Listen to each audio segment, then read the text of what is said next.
Capítulo 10 A besta que subiu do mar. A mulher e o dragão. Surge o cristianismo. A grande batalha no céu. A besta que subiu do mar. O materialismo. A imprensa. A partir deste capítulo, São João Evangelista mostra as novas revelações sobre a trajetória da humanidade, compreendendo o período do nascimento de Cristo e a criação do cristianismo. Apresenta, através de símbolos, detalhes da vida de Cristo e o início da era cristã. Ele vê na figura de uma mulher o símbolo da Igreja de Israel, então dominante, que gerou Cristo e, consequentemente, o cristianismo, a nova Igreja de Deus. Vamos ao capítulo 12 do Apocalipse. 12, 1, 2 Viu-se um grande sinal no céu. Uma mulher espiritualizada como a luz solar, tendo a lua, pessoas de pouca luz, sob seus pés, coroada pelas 12 tribos de Israel. Estava grávida e com dores de parto, estava no tempo de nascer o Messias prometido. A mulher vista pelo vidente significa a Igreja de Israel, espiritualizada qual o sol com muita luz e tendo sob seus pés seus seguidores, menos iluminados, lua, e coroada pelas 12 tribos. Coroa de 12 estrelas das tribos de Israel. Estava na hora de nascer o Messias, grávida, promessa feita por Deus aos seus profetas. Seus seguidores aguardavam com muita ansiedade, gritava com ânsia de dar à luz, o dia da vinda do Messias. 12, 3, 4 E vi outro sinal no céu, um dragão vermelho que, com sua cauda, trouxe consigo para a terra muitas estrelas, espíritos, e estava pronto para devorar o filho, logo que nascesse.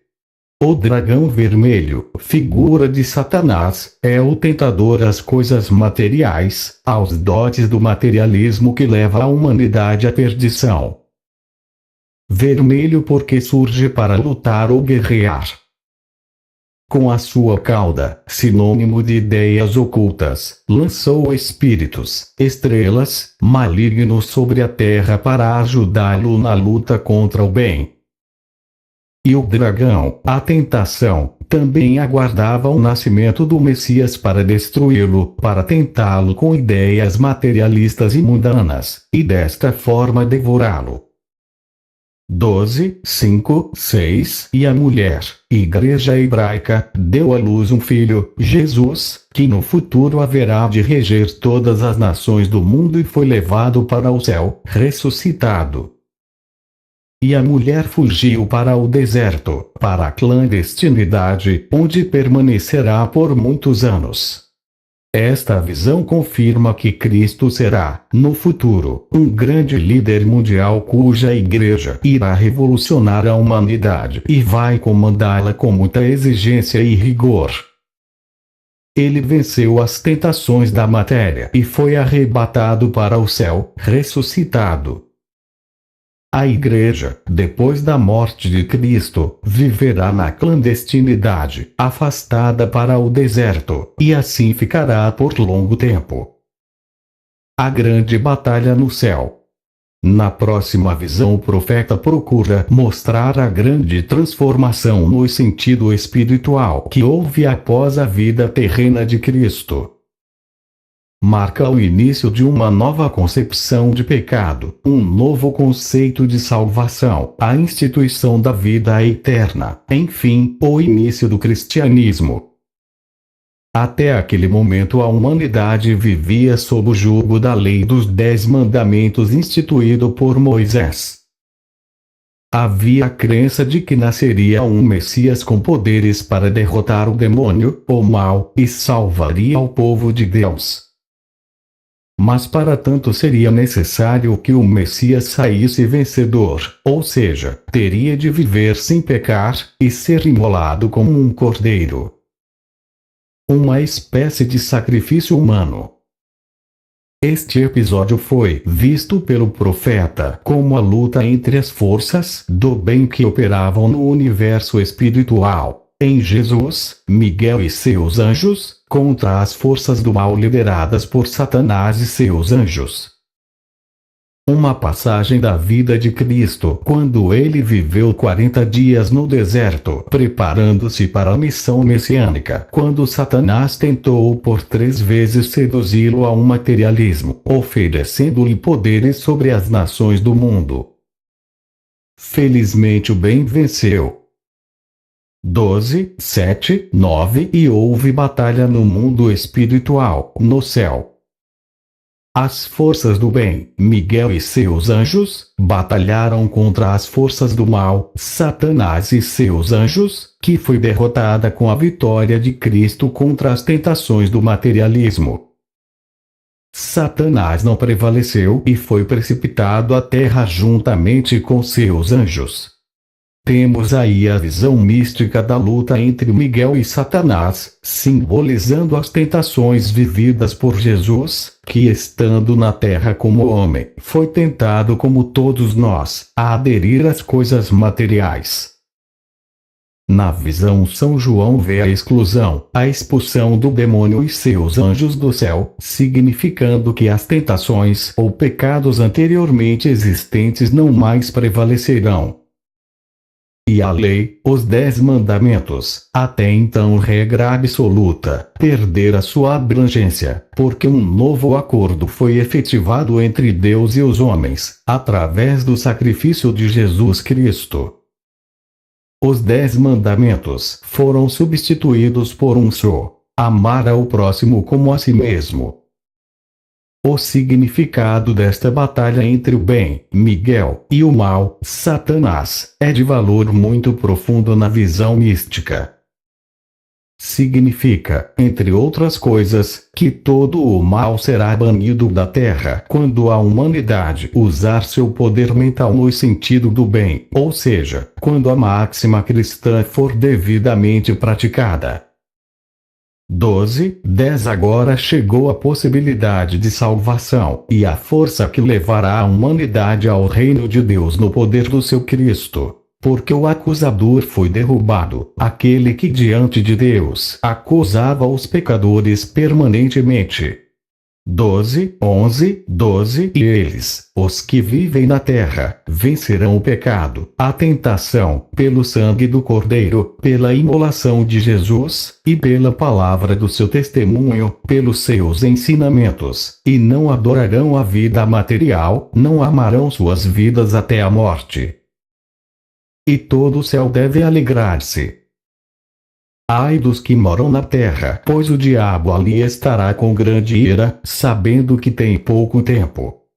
Resumindo, as vozes celestiais anunciaram a João a grande transformação decorrente da vitória de Cristo sobre o pecado.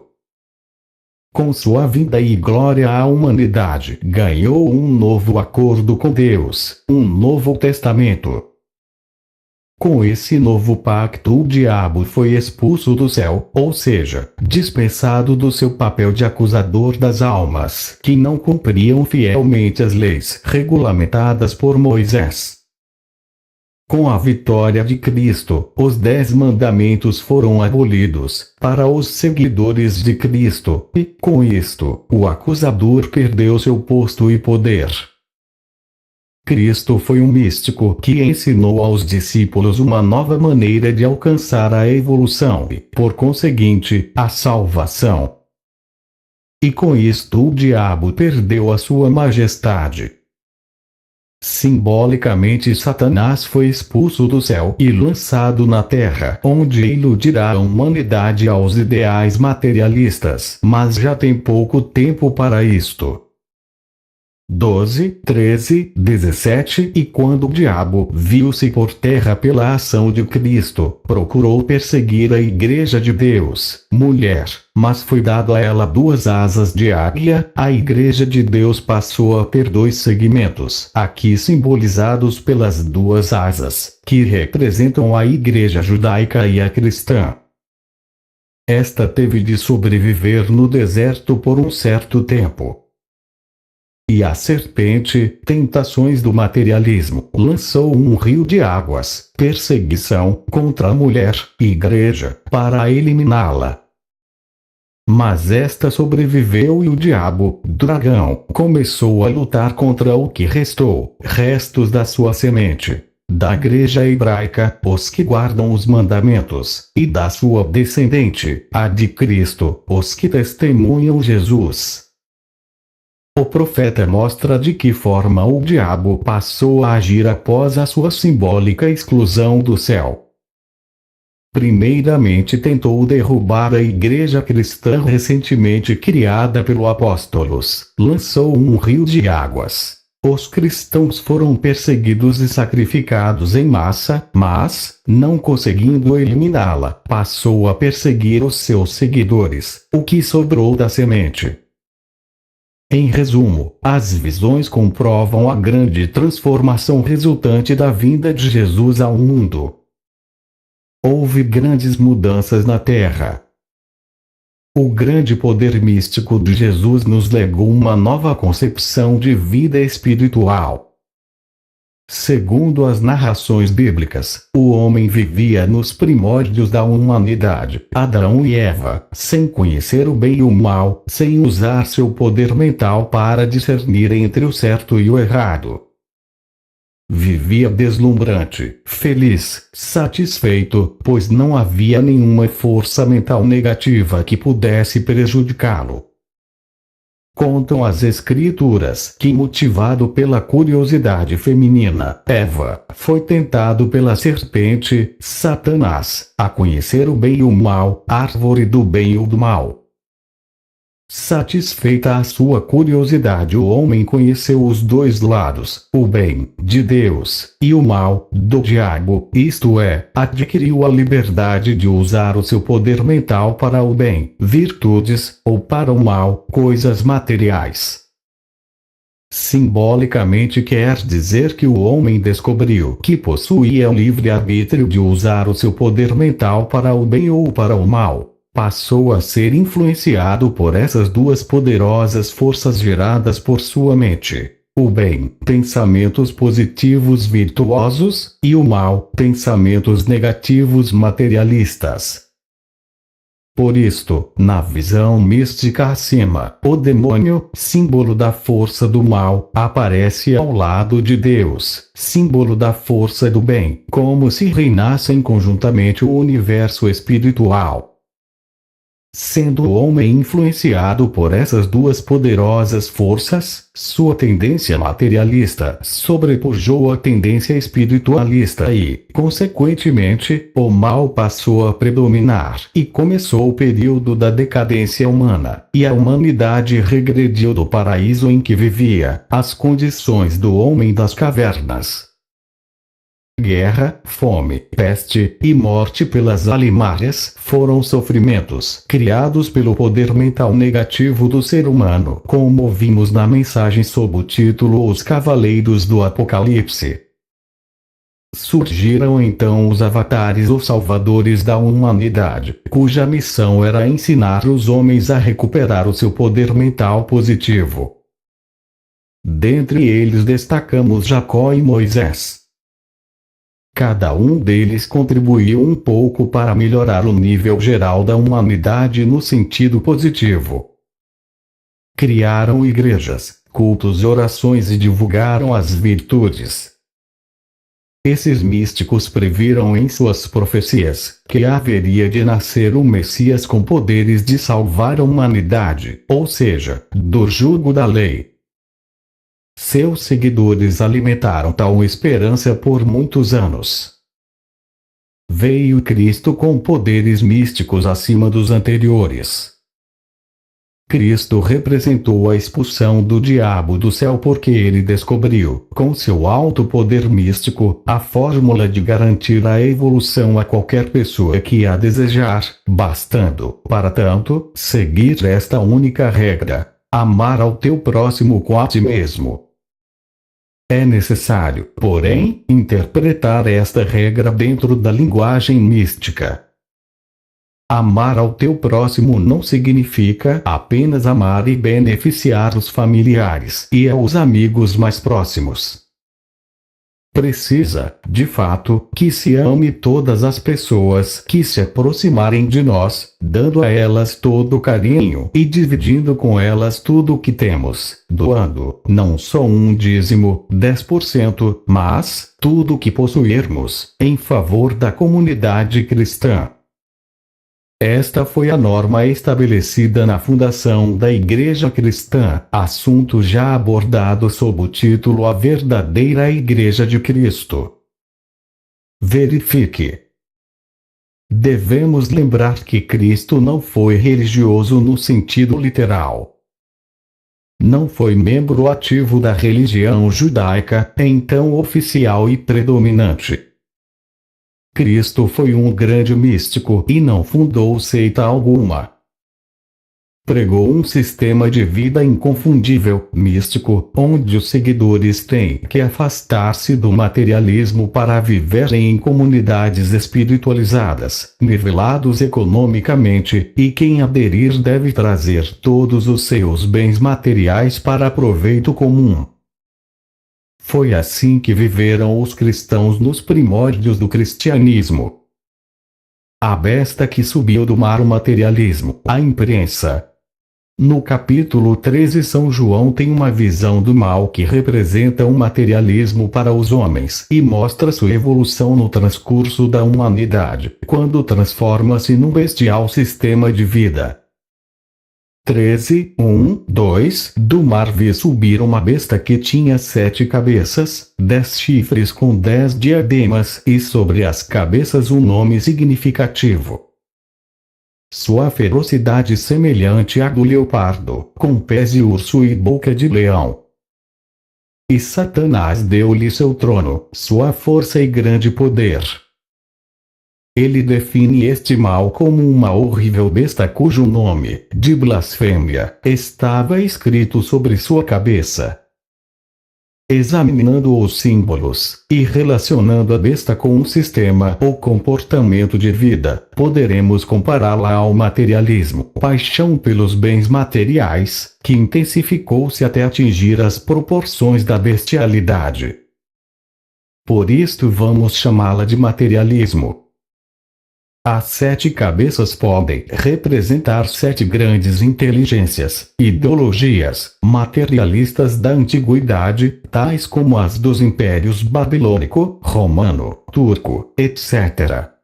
Os 10 chifres significam 10 reinados dos impérios já citados, nações potentes que lideraram um materialismo ateu. Os símbolos alimários representam a ferocidade animalesca, leopardo, leão e urso, ou mesmo símbolos das nações líderes. A analogia do materialismo com a besta citada será confirmada nos capítulos seguintes. 13:3-4 E uma de suas cabeças foi ferida mortalmente, mas sua chaga foi curada, e todos maravilharam-se após este acontecimento. E adoraram a besta, o materialismo, e seu sistema, dizendo: quem é superior a isto? Ninguém poderá vencê-la. O materialismo romano, com a vinda de Cristo, sofreu um grande baque na sua ideologia. O novo sistema de vida proposto por Cristo, fundado pelos apóstolos, onde havia inteira dedicação à vida espiritual e o nivelamento das pessoas, doação dos bens para uso comum, teve nos primeiros tempos do cristianismo um crescimento muito grande, ferindo a ideologia materialista pagã então vigente. Foi aí que uma das cabeças da besta foi ferida, a corporação do Império Romano. Em contrapartida, o governo romano, então dominador do mundo, encetou tremenda luta contra os cristãos, perseguindo-os e martirizando-os a ponto de colocá-los na clandestinidade. E o materialismo romano venceu, mesmo porque a Igreja cristã adaptou-se ao sistema, afastando-se do espiritualismo cristão. E a cabeça da besta recuperou-se. A cabeça ferida significa um segmento do materialismo que foi ferido pela Igreja de Cristo nos primórdios do cristianismo. Mas o setor ferido recuperou-se, sua chaga mortal foi curada, e a humanidade foi apreciando cada vez mais as coisas materiais nos séculos seguintes, após a cura da cabeça da besta. 13:5-8 E foi-lhe dado boca, poder de comunicação, para proferir grandes coisas e blasfêmias contra Deus e as coisas espirituais numa guerra psicológica contra os santos que foram vencidos. E adorarão-na todos os que habitam na terra, os que não são cristãos, os que não estão inscritos no livro da vida do Cordeiro. E o materialismo adquiriu poder de comunicação boca, imprensa, por muito tempo. Usou para combater o espiritualismo e venceu e conseguiu cada vez mais influência sobre as nações. E todos os não cristãos aderiram, concordaram com o sistema. O livro da vida, de Jesus, Cordeiro que foi imolado, existe desde a fundação do mundo. Nele, Cristo anota os nomes dos seus seguidores. O profeta mostrou nestes versículos a evolução do materialismo e a invenção da imprensa. Com este invento a humanidade progrediu muito no sentido material e o cristianismo puro regrediu. E com isto o materialismo conseguiu campo aberto para dominar a humanidade e chegar aos dias de hoje com influência total em todos os reinos da terra. 13:9-10 Se alguém tem ouvidos, ouça. Se alguém matar a espada, perecerá por ela. Os materialistas estão destinados a perecerem pela mesma arma com que feriram.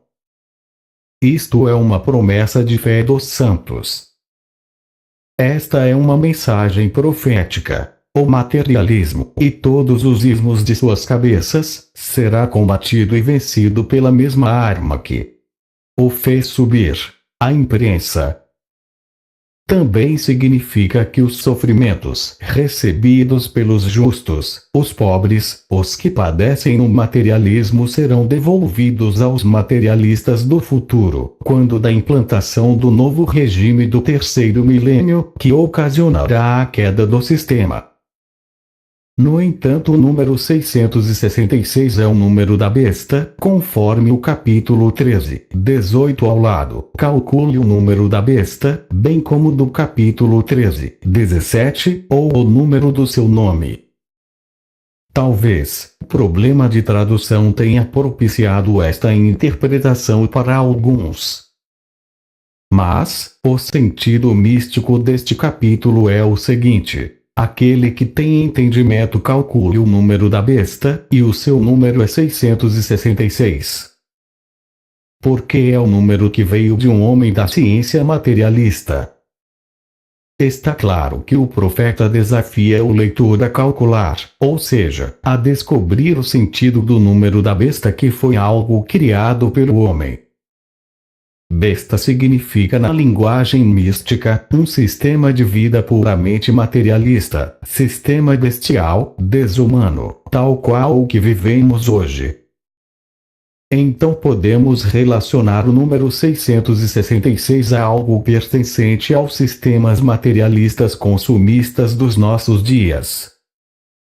Daí, nosso relacionamento desse intrigante número com o sistema monetário internacional, usado nos dias de hoje em todos os regimes materialistas do mundo.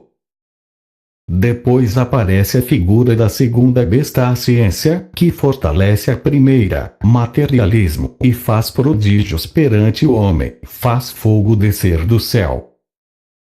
Mostra a evolução do sistema até o materialismo bestial dos nossos dias.